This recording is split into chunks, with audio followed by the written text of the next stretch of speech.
We've raised the bar. Learn firsthand from successful business owners and create your own path to success. I'm going to show you how great I am. It's time to hit the road to growth with team lead of the Enriquez Group, Realtor Vinny. Hi, you Road to Growth listeners. Today I have Kelle Evans. She is the founder of the Healing Portal.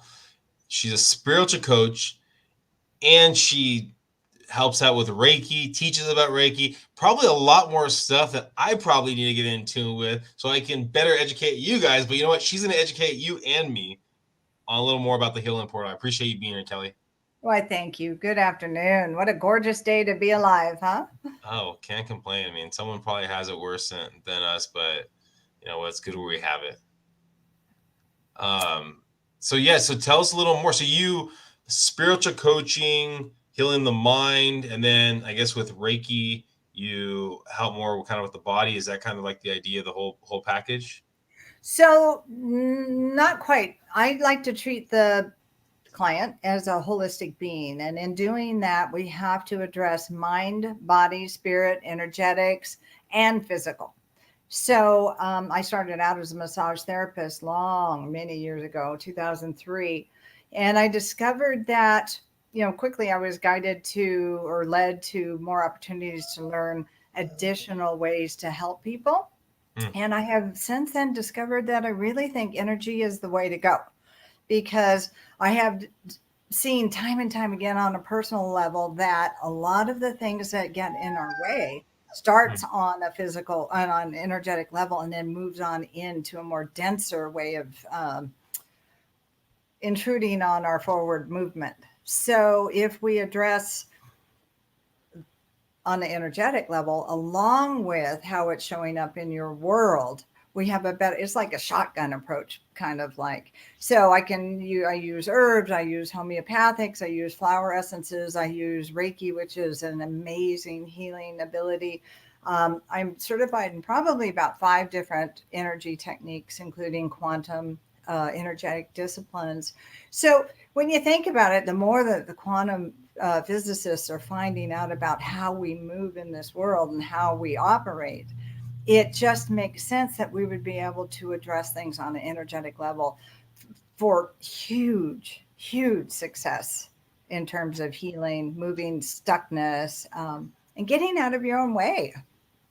Now, before we got on here, we talk a little bit again behind the curtain. We talk a little bit before, and then we go on the podcast. So my understanding of Reiki was basically a Google search and I saw a bunch of pictures. And it didn't seem like there was any actual physical interaction. It was mostly pictures of hands off a little bit and kind of like some kind of source, I guess, heating the body or whatnot. Can you just, I guess, describe a little more? Is it a physical touch? Is it more of kind of a heat source, or what's Reiki, I guess, to layman? Okay, so that's a great question. Now, you can affect change and healing by not touching. And you can certainly do the work remotely, meaning I can send to Reiki anywhere in this world. And I have testimonies to show how effective that can be. But when a client comes to me in person, I touch, because we are a touch-deprived society. Of course, I always check in. Is it all right with you? The person is clothed, and what their experience often is warmth from my hands, and perhaps a tingling, perhaps just a sense of, I like to think of it as sunlight to a plant. So my energy field has been gifted in such a way to bring in life force energy. So Reiki is spiritual wisdom, spiritual life force energy, but it's very, very wise. So I've been gifted in such a way that I can run that energy. I bring from source. It's not a religious thing. It's a spiritual practice. It's a healing practice. And then it flows through my hands, sometimes my eyes, sometimes my heart chakra, into the person. And as I said, they have a sense of well-being. They feel it's like providing extra juice for that person to do their own healing. Because ultimately, you are your own healer. You really are. You can get help, you can get guidance, you can get some extra juice, but healing is ultimately up to you. Because and I've had this happen before, I've had people come in determined that I wasn't going to be able to help them or that nobody could help them. And sure enough, that's exactly what happens. So once you understand that you're ultimately responsible for your own health, then we can help you move towards that goal. Now, you talked about the idea that you originally were in the massage therapy sector before you got into this, correct? Well, I was originally in corporate. Okay. Well, let's rewind then. Let's go back all the way to a young Kelly. Was young Kelly into kind of a spiritual well-being? Was she into kind of the massage? Who was a young Kelly? So, okay, this would probably be one of those hurdles you were talking about. Young Kelly was a very troubled youth, and young Kelly was, well, I was out of the house by the time I was 14. However, yeah, and had some very difficult challenges through my life. But as a result of that, I sought healing for myself. And I think that oftentimes you'll find that healers, it's called the wounded healer syndrome, are trying to heal themselves and found that they had, an interest, investment, a knack, a gift. So I've always had extraordinary abilities, shall we say, but they were unable to come to the surface because I was our family was very dysfunctional, and it was pretty much about trying to stay alive. And so through the years, I got lost down a path of drug use for quite a while, but it was kind of a strange thing because I was still able to maintain, and I did well in corporate, but I was trying to heal in a not so healthy way with the drugs, and just trying to find my way. And then pretty soon in 2000, I started to realize that it was truly my calling. I mean, everybody in corporate would laugh because I was giving them herbs, or I was giving them recommendations of how to fix something, how to change, how to shift, how to be better. And when my company relocated to Dallas, I'm in Southern California now, I had already been in Texas, and I didn't feel like it was a really good move for me next. And it was almost like that fork in the road. All right, now on your deathbed, are you going to look back on multi-million-dollar software implementations, which I loved the work. I loved it, and I was really good at it, and I loved my job. But there was an inner calling. There was is this satisfying your soul? And I knew that it wasn't. On my deathbed, I want to look back and know that I really did some good. I value added to people's lives. And that's when I decided to take the healing route, much to the horror of almost everybody who knew me, because I was on the path of,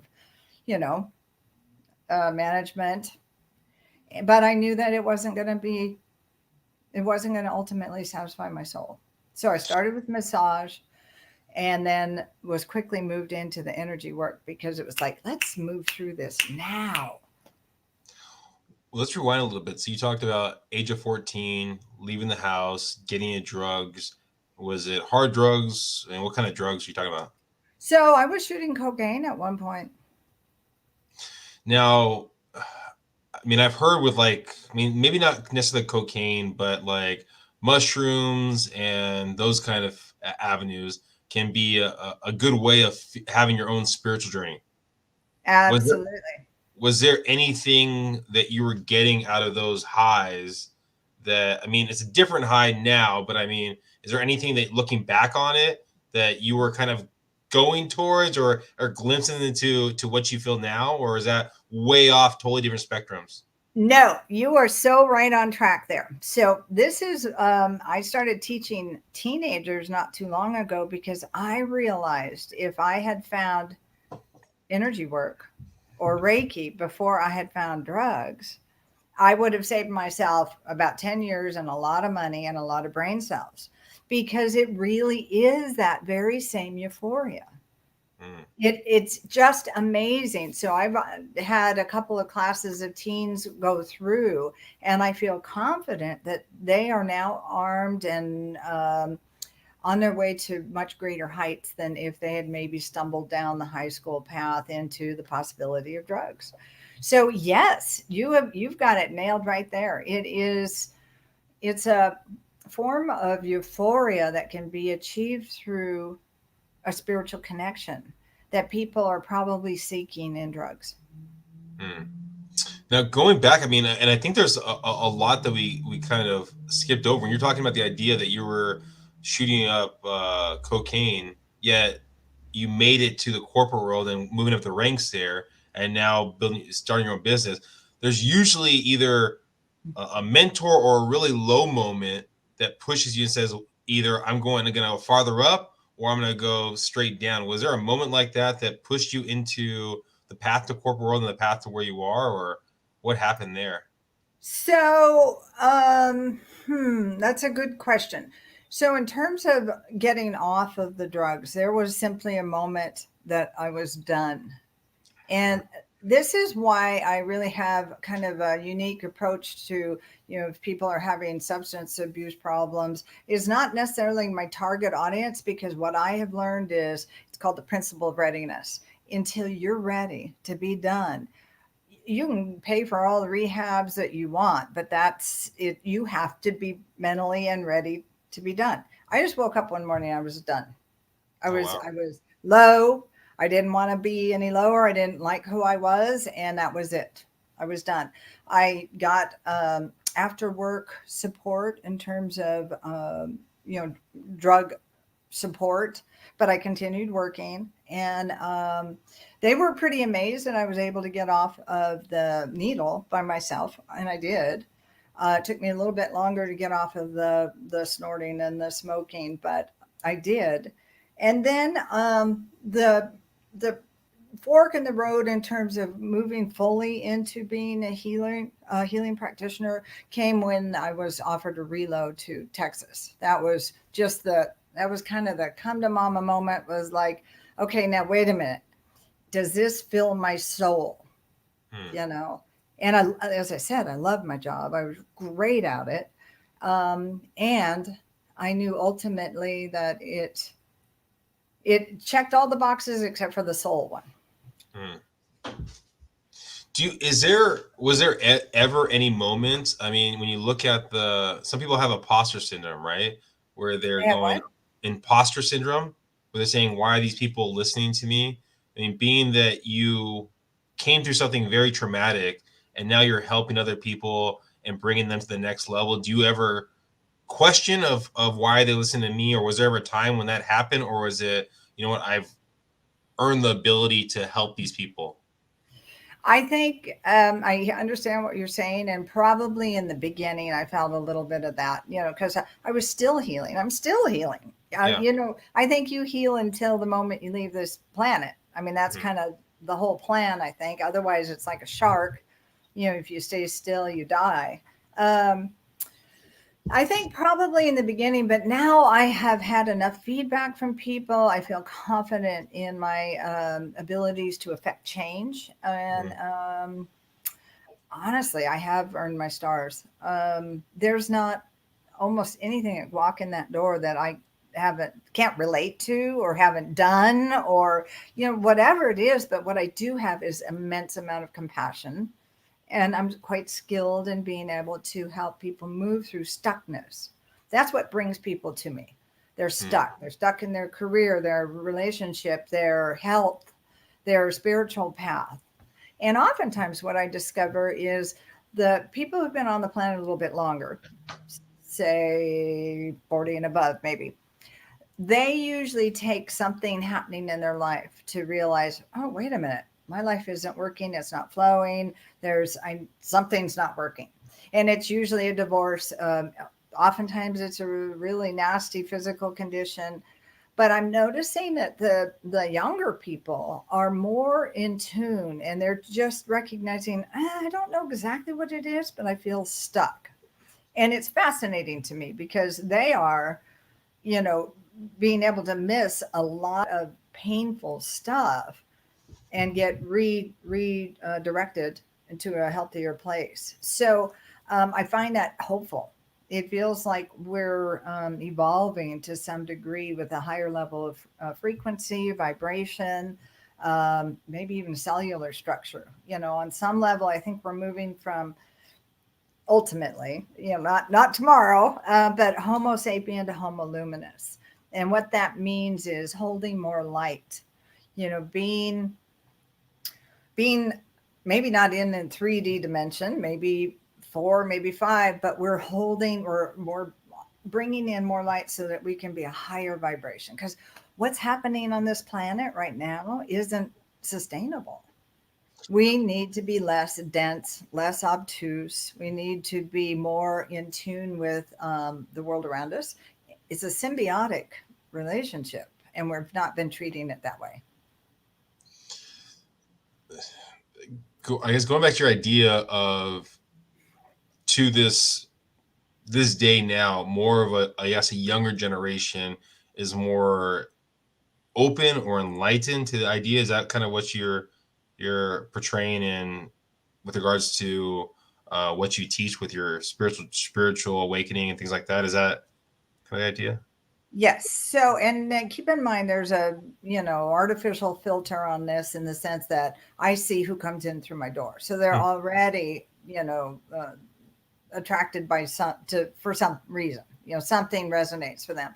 So I can only speak for who I see coming through the door. But yes, I see much more aware young people coming in, much more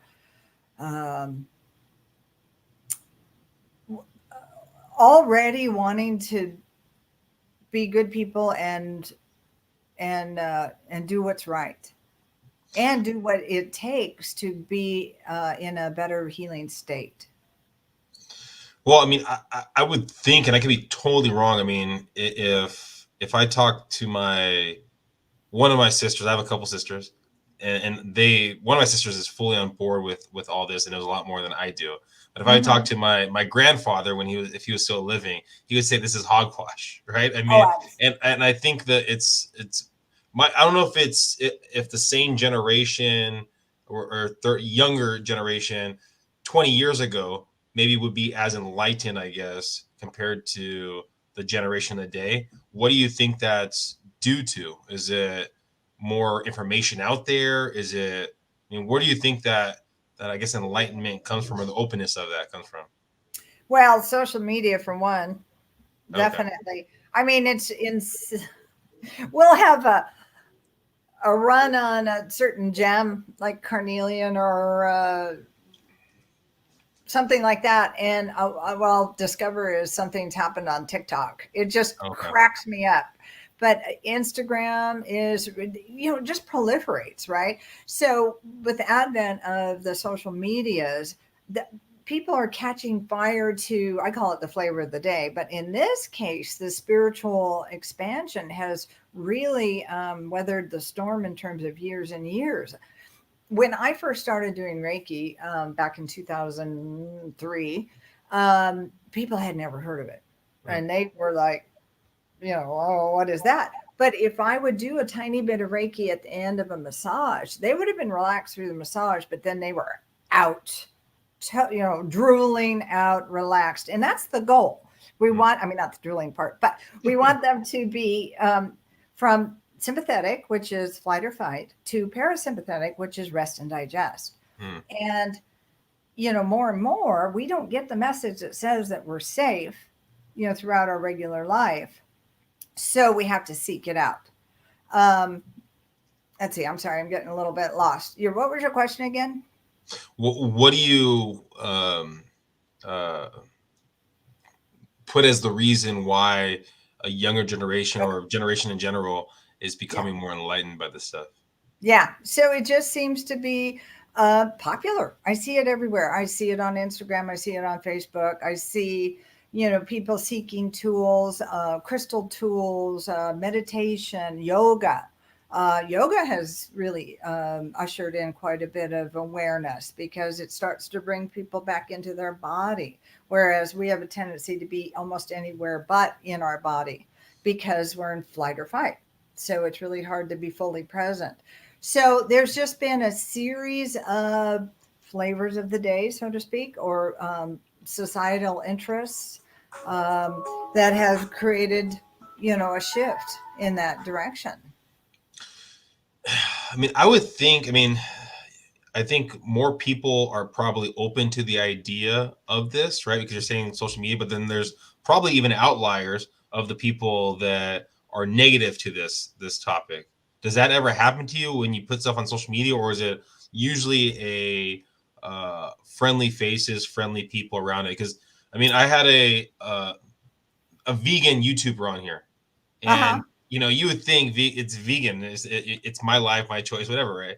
But then there's also polarizing things where people will attack them, I guess, because it's something different, I guess. Is that ever happen with this, or is that not really the case where you market your things out there? Well, so in the beginning, I was really eager to share this. I have a real affinity for seniors, for older people. And so I, do even after I left corporate, I did consulting work and I would help seniors with bookkeeping, that type of thing. So when I became a massage therapist and a Reiki practitioner, I contacted some of the independent living places around because I'm aware that, you know, elders in this country are marginalized for one. And if you've lost your spouse, I mean, where do you get, the attention? Where do you get anyway? So I was trying to bring massage and Reiki to the senior community, and I was met with a fair amount of fear, hogwash statements, that type of thing. Mm. Yes. So, although, you know, like I said, Dr. Oz is talking about Reiki on the magazines at the grocery store. So I think Oprah and Dr. Oz and those kinds of people, and then the cancer centers are pushing Reiki to help people move through the chemo. So I think that all of this stuff is getting a little bit more accepted, but you're always going to have those people who are like, that's a bunch of phooey. When you first started, I guess, I would think it'd be different now, but when you first started and you're putting yourself out there, right, and you're getting those people of the negative, how do you push yourself through? How did you allow yourself to take it and keep pushing forward? Because it has to be deflating, I think, for people. If you're starting your business and you're getting these negative notes, well, what were you doing to kind of push through it? Well, okay, I do have to say, when I first, I was still doing some consulting for my company when I left them, and I was starting to build my healing business. But I really noticed how important I felt it was to keep them very separate. Mm. And I imagined that I would get uh, not great responses from my corporate colleagues around it. And I noticed that I um, tried to keep it separate for many, many years. And now, at one point, I just said, that's it. This is who I am. I don't really care what anybody says. So I just had to come to a decision that public opinion can't supersede my soul song, so to speak. And I use that term to indicate one of the many things I came here to accomplish, which was to bring a level of normalcy to energy healing and to accomplish as much healing with people on this planet that I can. And I say with, meaning I want them to partner with me in their healing.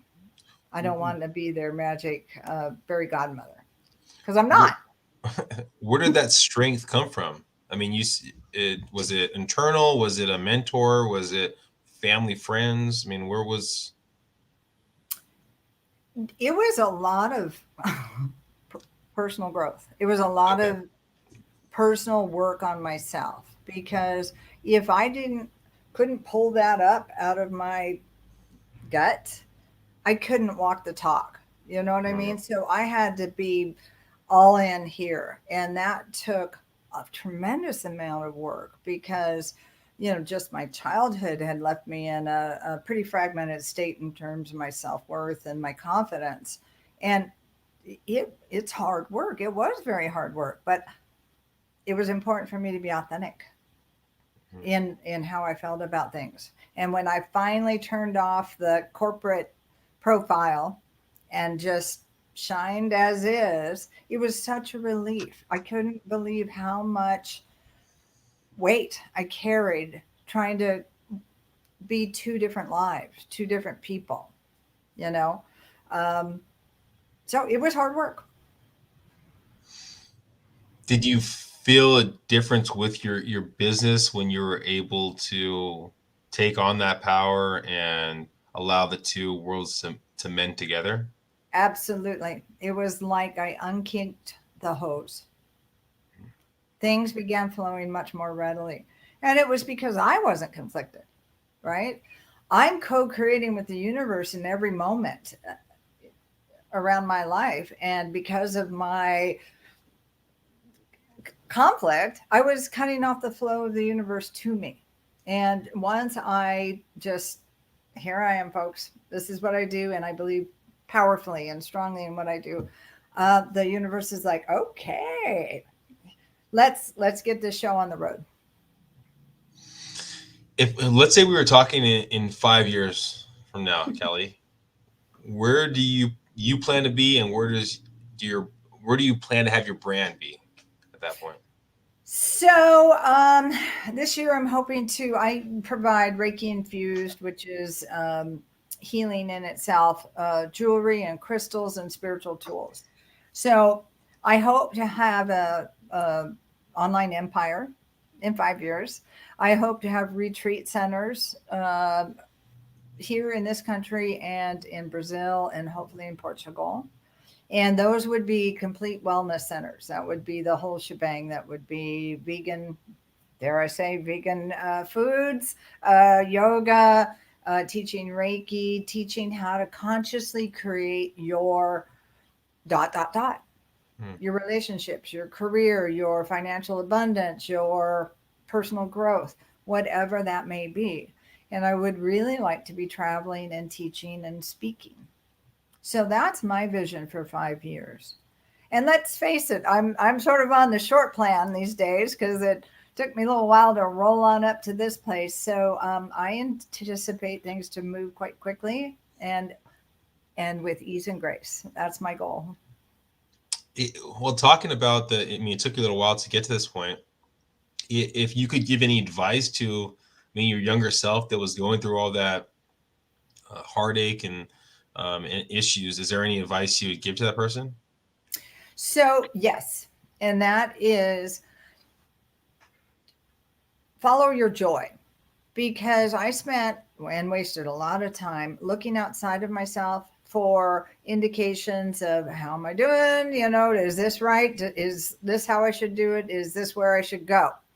What I've discovered in my many years on this planet is that you will find your way readily if you continue to tune in to what brings me joy.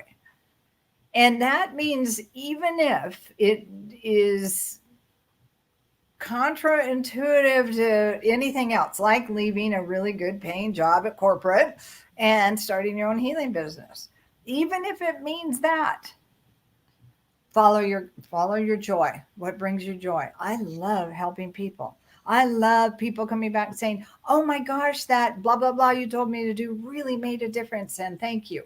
That feeds me because that person is now moving with ease and grace along his trajectory. So joy. How do you weigh the instant gratification of the joy and the future gratification of the joy? So meaning like if the quick hit of a drug, a quick hit of something compared to working the career for something greater than you. I mean, how do you balance out those two? Boy, that's a toughie. Well, as I said, in terms of the drugs, honestly, I think if you can be cognizant of other ways of achieving a sense of euphoria, a sense of well-being, because that's what we're really looking for, is a sense of well-being, one way or another. I mean, we just get off on a tangent in a way that, my parents were alcoholics, so for me that was already patterned for me. This is how you fix your problems. This is how get what you need. If I think that there's enough influence in the our societal sphere in terms of other alternatives. So I would just say that's a really tough one, because I'm stuck between, it's a principle of readiness. Some people have to walk that path. I know now that I had to walk that path so that I would have the greatest of compassion for people. I just, I look back and think, geez, I wish I hadn't wasted 10 years or blah, blah, blah. But when it gets right down to it, there's not a day that I don't pull out some tool I got from those times. So I'm kind of stuck between knowing that some of this has to play out, even if it appears to be the wrong journey, and then finding that strength to keep checking in on how does that feel for me? How does that feel for me? Because that takes courage in this society. It really does, because we're, getting influenced, and there's Instagram influencers, and there's this, that, and the other. No, how does that feel for me? I'm important enough to value my feeling and opinion, and, and it's literally a body feeling. When they say heartache or gut feeling, there's a reason for that. It's our bodies giving us very big clues about what's going on for us. So I can only hope that they are being, and here's the other piece to this, is my belief that we do come in with a certain sense of, I need to walk these journeys to get some of the lessons that I wanted to get when I came in. So there's some of that just does need to take place. But if you can find someone who doesn't try to change you, but offers you another, well, why don't you take a look at this? Or why don't you read up on this and see what you think? I think allowing the person space to explore for themselves would be a great way to maybe consider a different trajectory. Well, I appreciate you being here today. Thank you, Kelle. Well, thank you. Yeah, hopefully everyone got some great nuggets of listening here. I know a little bit more about opportunities out there and healing before I had this podcast. So hopefully people listening got some great nuggets. If people are listening and they're looking to expand on what they picked up here, maybe they were that little girl that you talked about beforehand, and they're looking for another option. What's the best way of them reaching out to you and kind of finding more about what you're doing, what you have going, if they're local in your area and they want to come to one of your more upcoming markets, what's the best way of them getting more information? So my website's got it all. So it's www.healingportal, all run together.net. And I've got classes, I've got workshops, I have a outdoor holiday fair coming up this Sunday that's going to be 30 vendors creating these great gifts to give for the holiday season. We don't have to worry about any of those tankers out in the ocean. They're right here, and you can support small business. You'll also be watching my shop go online over the next couple months with beautiful crystals and jewelry. So, and I'm always available through my email, which you can find on the website. So www.healingportal.net. And all Kelle's information will be in the show notes. Thank you guys for listening. Please subscribe, please share, and go find Kelle. Bye, guys.